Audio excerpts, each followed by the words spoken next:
سورة صافات اولنی رکو 11 نمبر آیات.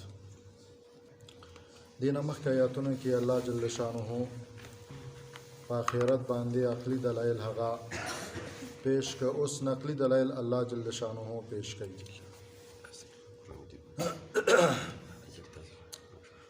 الله جل شانه چې کوم خلک وایي چې یاره مونږ به بیا را پاسو او بیا به را ژوند کیږو، الله جل شانه ورته یو خبره کوي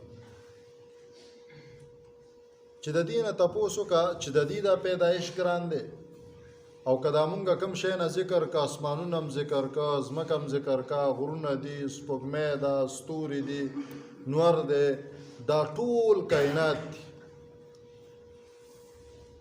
نو الله جل شانو فرمایي چې ته دې نه دا تپوس وکړه چې دا ستاسو پیدایش ګران دی او که دا دومره لوی کائنات مونږ جوړ کړي د دې پیدایش ګران دی.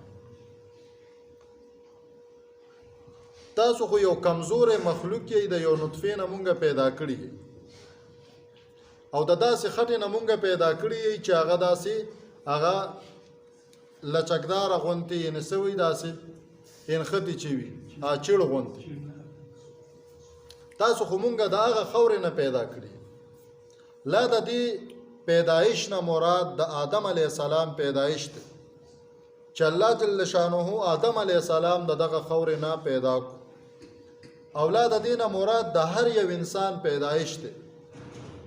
د هغې اصل وجه دا ده چې هر یو انسان دا د نطفې نه پیدا دی.